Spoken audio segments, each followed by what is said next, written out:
want to introduce you to Half a Turn. And this is probably a 1940s bait box. You would turn it to get your worm in there, and then they would turn it back. So it's probably 1940s. This is a casting reel from the 1920s.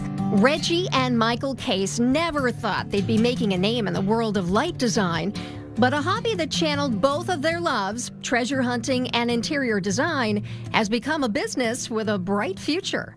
I think it started out as, honey, make me a lamp, please.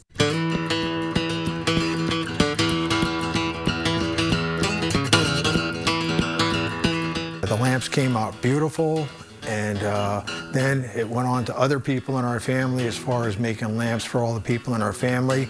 But it got to a point I came back and saying, you know, hey, we've got more things, and I'm going to build more lamps. And they were saying, no, that's enough, you know. Categorizing what they do isn't easy. It's so unique that no two lamps could ever be the same. When I think about describing what we do in terms of lamps, we're definitely industrial design. We're definitely salvage design. We're a little bit steampunk, I'm going to say, because those are common terms and language that we can share with people about what we're crafting. We're assembly artists, okay? We take all these different components and whatnot and try to make them look aesthetically nice. That is not easy.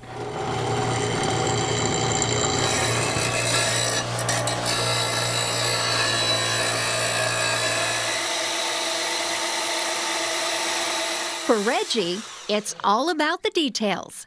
You can see the way I grind, it kind of gives it a diamond effect. For Michael, it's more about the design. We call this one Sidecar, and part of the rationale for its name is that from almost any angle that you look at it, it's appealing. But together, the married couple of 41 years is all about teamwork. Definitely the hunt is really a joy. I mean, probably 85% of the items that come into the shop that we're going to be using have come because we've been shopping together. It's date weekend for us. We definitely work together. It's definitely a collaborative piece. We're often asked at shows, who's the artist? And, you know, we laughingly say, it's both of us. We haven't killed each other yet. We're still working hard.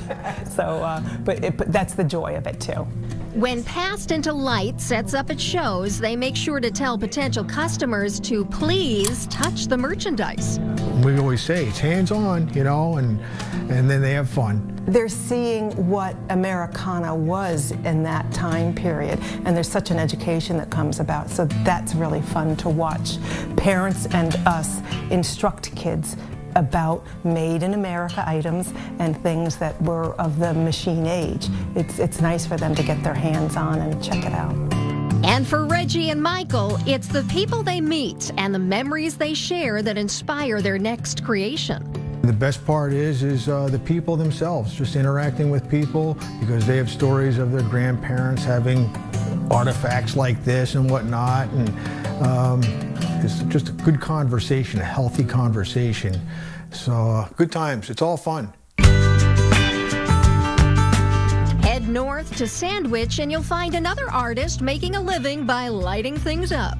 I do lighting design, and make it. And other people do lighting design. They don't make anything, they just tell you what lights to buy. Derek Marshall has worn many hats before the light bulb went off, and he started making glass sconces and pendants.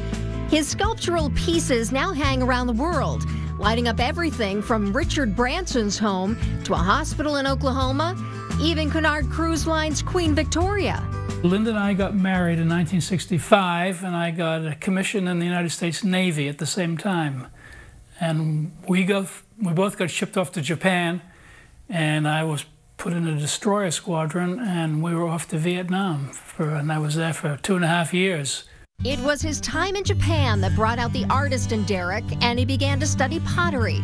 And after their time overseas was complete, the Marshalls made a home in Sandwich. A country place is what you need to be a potter, because it's kind of messy on the outside. Sometimes make a lot of smoke. Now, in that same workshop, Derek has retired the potter's wheel and is making delicately beautiful glass lighting that is sold across the globe. I just like making things I felt were aesthetically pleasing. And the fact that they had a functionality was important to me. Not just something abstract that you would hang on the wall, but something that would work for you as a lighting instrument and also be an artistic statement.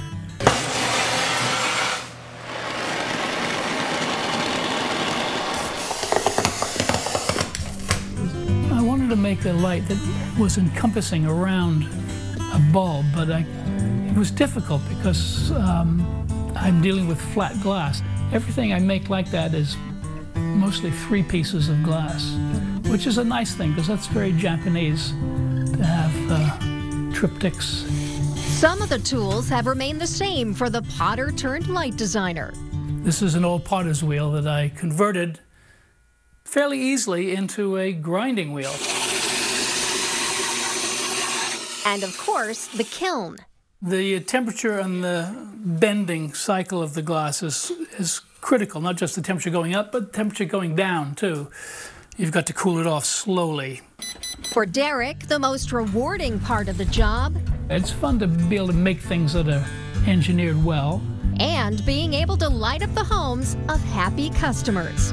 Just getting pieces into people's hands and they're pleased, that's the best part.